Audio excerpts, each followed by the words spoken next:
एक तरफ बिहार में कट्टा और योगी अखिलेश की रैलियों की खूब चर्चा है, तो इसी बीच राहुल गांधी ने एक हाइड्रोजन बम फोड़ दिया है।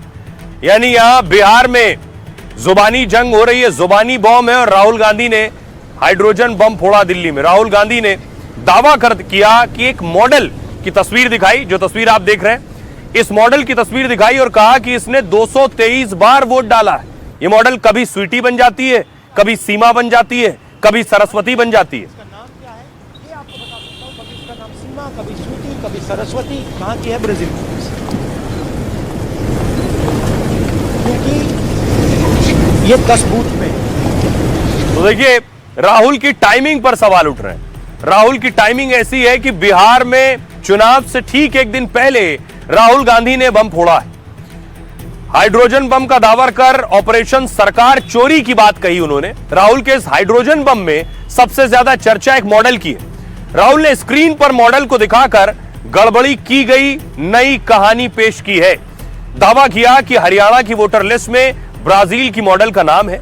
कहा वोटर लिस्ट में इस मॉडल की फोटो 223 बार नजर आई है। हालांकि वोटर लिस्ट में इस मॉडल के अलग अलग नाम दर्ज हैं।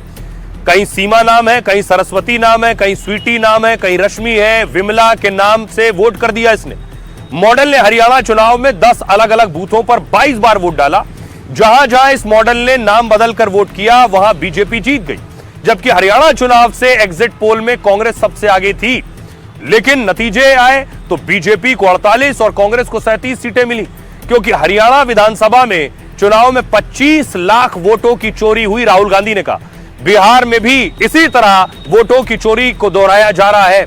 चुनाव से ठीक पहले वोटर लिस्ट दी जाती है ताकि लोकतंत्र को मारा जा सके, राहुल गांधी ने कहा।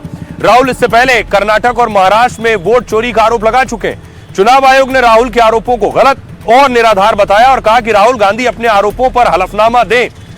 आइए अब आपको सुनवाता हूं मॉडल को लेकर राहुल गांधी ने कैसे सरकार और चुनाव आयोग को घेरा।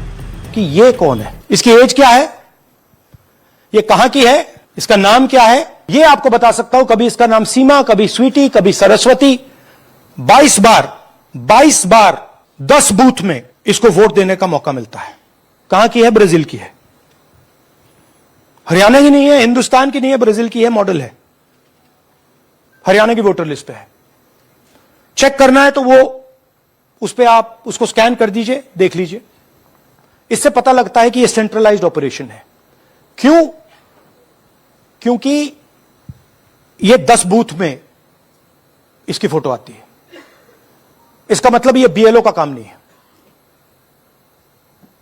यह सेंटर से डेटाबेस में यह डाला गया है।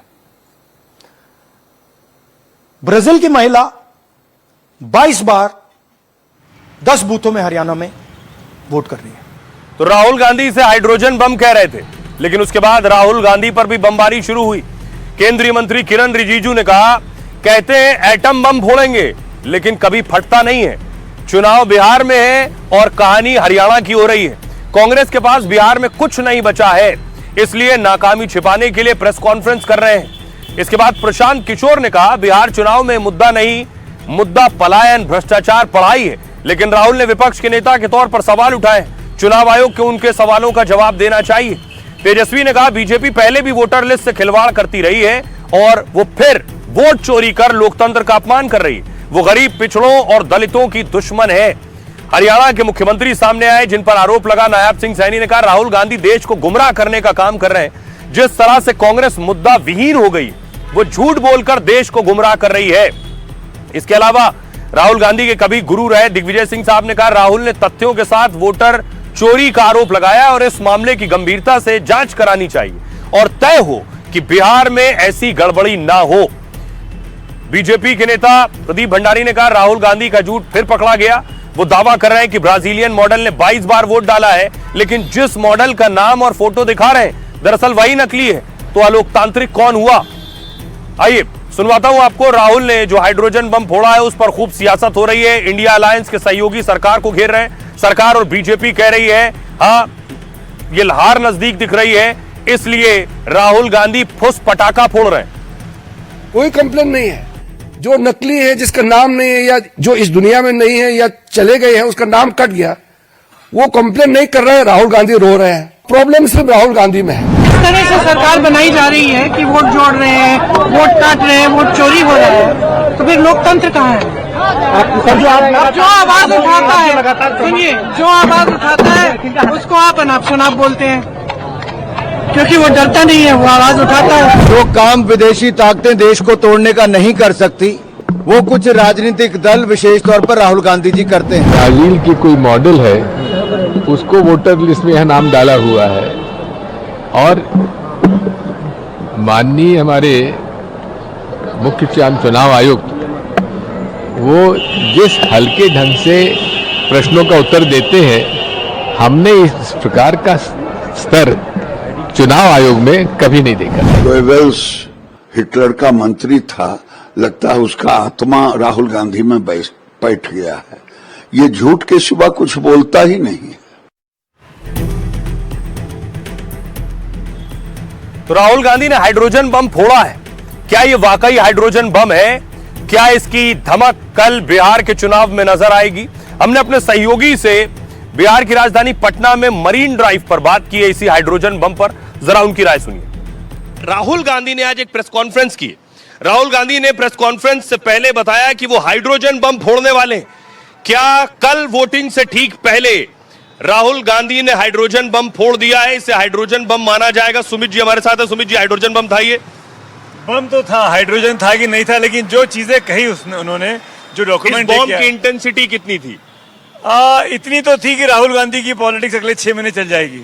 6 महीने चल जाएगी इस मुद्दे को लेके बंगाल के चुनाव तक। आप इस बम के बारे में बताइए।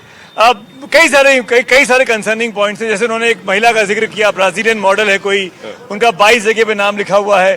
कुछ ऐसे एग्जाम्पल दिए जो चौंकाने वाले थे। पर मेरा वही कहना है कि इसमें सवाल कांग्रेस पार्टी पे भी खड़े होते हैं। आज आप ये हाइड्रोजन बम फोड़ रहे हैं, आपके बीएलए जो हरियाणा में थे वो उन्होंने कंप्लेंट क्यों नहीं रेज की? किस बात का इंतजार कर रहे हैं? मतलब आप देख रहे हैं कि आपके घर में चोरी हो रही है, पर आप इंतजार कर रहे हैं कि नहीं, मैं वीडियो बना लूं पहले, उसके बाद चोर को पकड़ूंगा मैं। तो आपने इस बात का इंतजार क्यों किया? पहले ऐलान कर देते, इस प्रोसेस के पहले।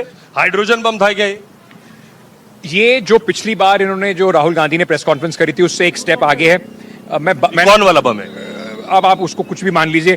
आजकल तो वैसे भी ग्रीन दिवाली निकली है, ग्रीन पटाखों का ही माहौल है, तो हम ज्यादा बम और बारूद में पड़ते नहीं है। लेकिन मुझे ऐसा लगता है कि ये उस, जैसे सुमित जी ने कहा, कुछ सीरियस एलिगेशंस हैं। और एक ये मेरा पर्सनली मानना है, राहुल गांधी जो भी सवाल उठा रहे हैं, कुछ मुद्दों के साथ उठा रहे हैं, कुछ प्रूफ दे रहे हैं। वो सही हो सकते हैं, वो गलत हो सकते हैं, लेकिन उसको सिर्फ प्रेस कॉन्फ्रेंस करके दरकिनार करने की बजाय मुझे ऐसा लगता है कि इस पर एक निष्पक्ष जांच होनी चाहिए। और इलेक्शन कमीशन जितना इस जांच से बचेगा, उतना उसकी क्रेडिबिलिटी पर जो सवाल है वो जरूर उठता रहेगा। आपको लगता है जैनेंद्र हाइड्रोजन बम था ये? देखिए, ये तो राहुल गांधी का एक तरीके से मार्केटिंग का तरीका है, अपने आरोपों को बड़ा बना के पेश करने का। ये हाइड्रोजन था या क्या था ये? उससे पहले वाला कौन सा था? उसके पहले उन्होंने बोला था एटम बम। बिहार में ही बोला था कि अब अगला हाइड्रोजन बम फोड़ूंगा, वो उन्होंने आज फोड़ा है। पब्लिक इसको कितना सीरियसली लेती है ये 14 तारीख को बिहार के नतीजे बताएंगे। लेकिन सोहेल, अगर बिहार में महागठबंधन जीती तो ये लोग क्रेडिट लेंगे कि देखिए हम अवेयर कर रहे थे वोटरों को, एसआईआर में हमने वोटरों का नाम कटने से रोका, इसलिए हम जीत गए। और अगर ये हारे तो कहेंगे हम तो पहले से ही कह रहे थे कि वोटर लिस्ट में गड़बड़ रही है। तो ये दोनों तरफ से खेल रहे हैं। बाबा, ये जो बम है, आप इसे मान रही है हाइड्रोजन बम है या सेफ्टी बम है, या बिहार चुनाव में इसका कुछ फर्क भी पड़ेगा?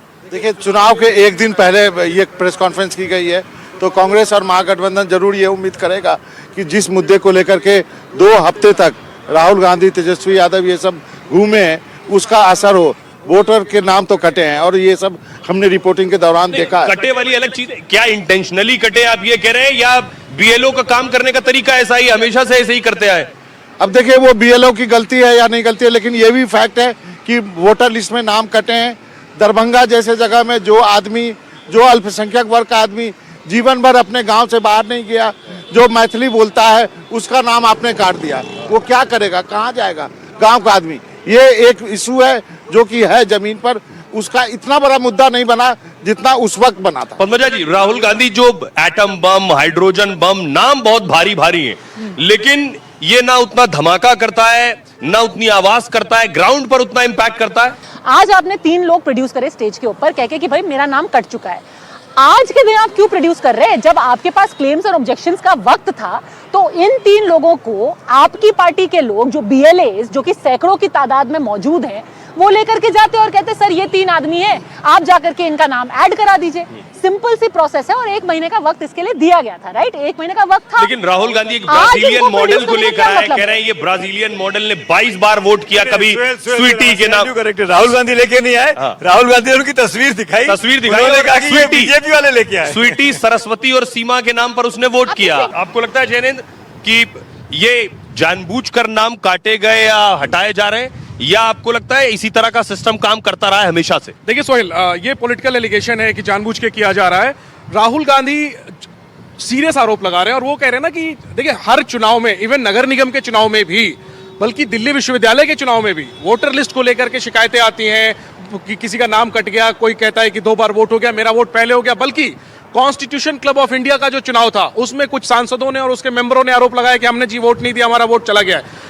वोटिंग में गड़बड़ी हर चुनाव छोटे बड़े में होती है। राहुल गांधी का बड़ा आरोप है, वो कह रहे हैं कि ये सब एक सिंडिकेट करवा रहा है, जान बड़े पैमाने पर ये खेल हो रहा है और विधानसभा और लोकसभा का चुनाव प्रभावित करने की कोशिश हो रही है। पहले ईवीएम गड़बड़ थी, अब कह रहे हैं वोटर लिस्ट गड़बड़ है। देखिए वोट चोरी की चर्चा तो है और इसके जरिए ही is able to create a noise, लेकिन सबसे बड़ी बात यह है कि ये जो नॉइस ये क्रिएट कर रहे हैं वोट चोरी के मुद्दे के जरिए, क्या ये वोट बैंक में तब्दील होगा? जनता अवेयर तो हो रही है, लेकिन क्या उन मुद्दों को ध्यान में रखते हुए, खासतौर पर बिहार की जनता जो जातीय समीकरण को ध्यान में रखते हुए वोट देती है, क्या ये जनता SIR वोट चोरी के मुद्दे पर ध्यान देगी? और दूसरी बात, जहां हम कह रहे हैं कि इन्वेस्टिगेशन होना चाहिए, राहुल गांधी को खुद चुनाव आयोग ने बुलाया कि आप एफिडेविट सबमिट कीजिए, सुप्रीम कोर्ट में जाइए, तो सवाल यह है कि क्यों नहीं जा पा रहे हैं? बीजेपी भी कह रही है, EC भी कह रही है और बाकी लोग भी कह रहे हैं, आपके पास कुछ है तो आप भाई कोर्ट जाइए ना। ये राजनीति की लड़ाई।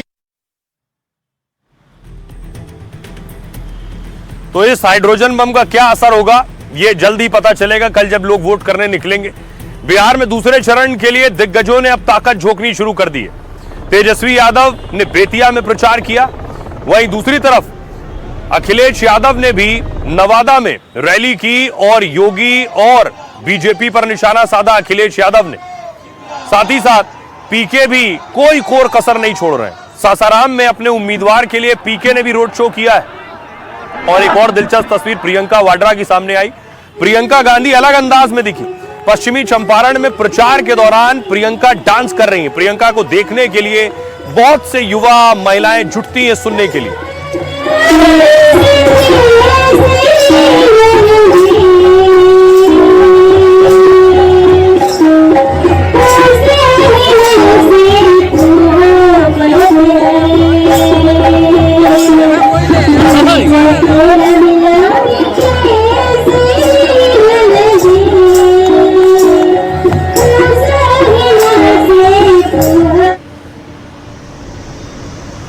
अब देखिए एक और तस्वीर सामने। एयरपोर्ट पर जब तेज प्रताप और पप्पू मिले, यह तस्वीर सबसे ज्यादा वायरल हुई, सुर्खियों में भी रही।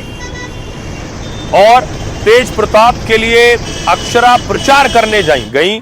ये भी अपने आप में चारों तरफ यह बातचीत का विषय है कि तेज प्रताप के लिए आखिर अक्षरा क्यों प्रचार कर रही है। उम्मीद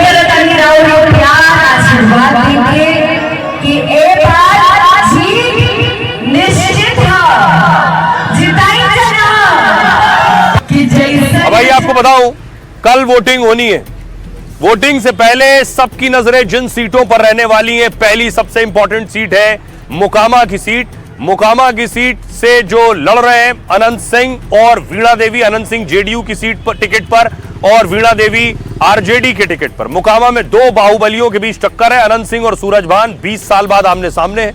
दुलारचंद की हत्या के बाद अनंत सिंह गिरफ्तार है, जेल में है। इस वजह से मोकामा सीट पर सबकी नजर लगी हुई है। 20 साल से इस सीट पर छोटे सरकार का जादू चलता रहा है। जनसुराज के उम्मीदवार ने मुकाबले को रोचक बना दिया। अनंत सिंह की पत्नी ने यहां उपचुनाव में जीत दर्ज की थी। अगली हॉट सीट है छपरा से खेसारी लाल यादव और छोटी कुमारी। खेसारी आरजेडी के टिकट पर और छोटी कुमारी बीजेपी के टिकट पर है। भोजपुरी एक्टर खेसारी लाल का सियासी टेस्ट भी होना है। खेसारी के मैदान में होने से यह हॉट सीट बन गई है। तमाम दिग्गजों ने इस सीट पर प्रचार भी किया और इस सीट पर वैश्य वोटर करीब 30% है। वैश्य वोटर बीजेपी और निर्दलीय उम्मीदवार में बढ़ सकता है। इससे यहां मुकाबला कांटे का हो गया है। 2020 में बीजेपी ने यहां जीत हासिल की थी। अगली सीट है तारापुर। सम्राट चौधरी बनाम अरुण यादव आरजेडी से है। डिप्टी सीएम सम्राट चौधरी इस बार इस सीट से मैदान पर है और पहली बार इस सीट से लड़ रहे हैं। हालांकि यह सीट सम्राट की पुश्तैनी सीट मानी जाती है। इस सीट से उनके माताजी और पिता दोनों चुनाव जीत चुके हैं। जेडीयू ने अपनी जीती हुई सीट सम्राट के लिए छोड़ दी थी। अगला नाम है राघोपुर। तेजस्वी यादव, सतीश यादव बीजेपी के कैंडिडेट हैं। वैशाली की राघोपुर सीट लालू परिवार के लिए बहुत खास है और लालू और राबड़ी इस सीट से जीतकर मुख्यमंत्री बने थे। तेजस्वी इस सीट से लगातार 2 बार चुनाव जीत चुके हैं और एक बार फिर उनका मुकाबला बीजेपी के सतीश यादव से। तेजस्वी के भाई तेज प्रताप ने भी यहां उम्मीदवार खड़ा किया है। अलीपुर सीट है अगली। यहां से मैथिली ठाकुर लड़ रही है। विनोद मिश्रा आरजेडी के टिकट पर लड़ रहे हैं। अलीपुर सीट, क्या मैथिली चुनाव जीतेंगी? अलीपुर सीट पर बीजेपी ने मैथिली को उतारा, आरजेडी ने विनोद मिश्रा को चुनाव मैदान में उतारा और 2020 में वीआईपी के मिश्री लाल यहां से चुनाव जीते थे। एक और सीट है महुआ सीट। तेज प्रताप यादव इसी सीट से लड़ रहे हैं। मुकेश रोशन लड़ रहे हैं इस सीट से आरजेडी के टिकट पर। लालू के बेटे तेज प्रताप ने महुआ का मुकाबला और रोचक बना दिया है। आरजेडी के मौजूदा विधायक मुकेश रोशन से उनका मुकाबला है। चिराग की पार्टी ने संजय सिंह को चुनाव मैदान में उतारा है और तेज प्रताप 2015 में इस सीट से चुनाव जीत चुके हैं। दानापुर सीट है। यहां से रामकृपाल यादव और रीतलाल यादव है। रीतलाल आरजेडी के नेता हैं जो जेल में है। रामकृपाल बीजेपी के टिकट पर मैदान में है। जेल में बंद रीतलाल के लिए लालू ने खुद प्रचार किया और 2020 में रीतलाल यादव ने यह जीत दर्ज की थी। आइए अब आपको हमने बात की अपने सहयोगियों से उसी ओपन बस में, उनका क्या मत है नीतीश कुमार को लेकर और तेजस्वी यादव को लेकर, वो सुनिए जरा। बिहार में एक बात को लेकर बहुत चर्चा होती है कि नीतीश कुमार मुख्यमंत्री बनेंगे या नहीं बनेंगे दोबारा। देखिए, नीतीश जी तो मुख्यमंत्री बनेंगे इस बार, पक्का पक्का। लेकिन बिहार के अलावा यूपी में चाहे जो भी यूपी नहीं यूपी में बीजेपी और जेडीयू वाले नहीं कह रहे कि नीतीश मुख्यमंत्री बनेंगे। आप कह रहे सब बात है आपकी सेंटर की सरकार को थोड़ी आप खतरे में डालेंगे। लेकिन बाकी सबसे बड़ी बात पीछे खड़ी पद्मजा ने कह दी, बोली अगर महागठबंधन था तभी भी वो रहेंगे क्या? मतलब ये बहुत लोडेड स्टेटमेंट था, बहुत लोडेड। फुल टॉस है। ये मतलब चाचा जोड़ दूं, नीतीश कुमार जी का अपनी पार्टी पर उतना ही होल्ड है क्या जो पिछली बार था, जो वो तय कर पाएंगे कि उनको इधर जाना है या उधर जाना है? अच्छा, ये बताइए जो बात पद्मजा जी कह रही है कि क्या नीतीश कुमार एनडीए की सरकार आई तब भी सीएम और उधर महागठबंधन की आई तब भी सीएम? देखिए, निजी बातचीत में आप किसी भी बीजेपी के नेता से बात करें, उनका कहना है कि नीतीश बाबू को मुख्यमंत्री बनाना ही होगा। उनके पास जितने भी नंबर आते हैं उसके अलावा तो एनडीए की सरकार कितने दिन के लिए, जितने जब तक कि आप एक स्प्लिट जो है जेडीयू में नहीं करते हैं। प्रभाकर, आपको लग रहा है नीतीश कुमार सीएम होंगे? नीतीश कुमार जो है पॉलिटिकल मजबूरी है। नीतीश कुमार की तबीयत नासाज हो, नीतीश कुमार आपको पसंद हो ना पसंद हो, और इसमें प्यार मोहब्बत तो चलता नहीं है, राजनीति है, ये पॉलिटिकल मजबूरी है। जिस दिन वो पॉलिटिकल मजबूरी नहीं रहेंगे उस दिन सिचुएशन कोई और होगा। आज के दिन में उनके पास जितने नंबर्स हैं लोकसभा में, अभी जो बिहार में जो फिट है वो, उनके स्वास्थ्य पर देखिए टिप्पणी होती रहती है। मैं किसी के पर्सनल स्वास्थ्य पर नहीं टिप्पणी करूंगा, लेकिन हाँ ये है कि पब्लिक अपीयरेंस उनका कम हुआ है। आप बताइए, नीतीश कुमार या तेजस्वी? नीतीश कुमार ऑब्वियसली, क्यों? क्योंकि वो आए हैं तो काफी डेवलपमेंट डेफिनेटली हुआ है। जैसे कि हम बहुत बार बात करते हैं नए बिहार की, बट मेरा यहाँ पे एक वो भी ड्रॉबैक भी है कि जब हम नए बिहार की बात करते हैं और क्राइटेरिया देखते हैं कि क्या आज तक किया गया है जैसे पिछले 10-20 सालों में, it's all about infrastructure development, ठीक है। उसके अलावा अगर आप वुमेन सिक्योरिटी की बात हो रही थी, ये कभी किसी पार्टी की प्रायोरिटी लिस्ट में नहीं रहा है। तो बिहार चुनाव का एक तरफ शोर है तो दूसरी तरफ यूपी और देश के कोने कोने में आज देव दीपावली भी मनाई जा रही है और शानदार और भव्य तस्वीरें सामने आ रही हैं। चारों तरफ दिए नजर आ रहे हैं। यूपी के सीएम योगी आदित्यनाथ भी काशी पहुंचे। देव दीपावली के जगमगाते उत्सव में योगी भी शामिल हुए। एक और तस्वीर आपको दिखाऊं। देव दीपावली पर काशी के घाट और शहर सजे हुए 25 लाख दिए जगमगा रहे हैं।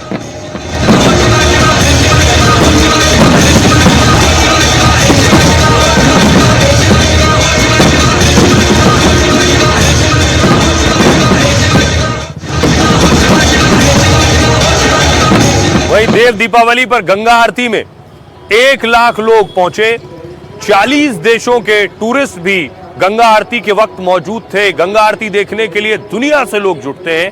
40 कंट्रीज से लोग यहां पहुंचे थे।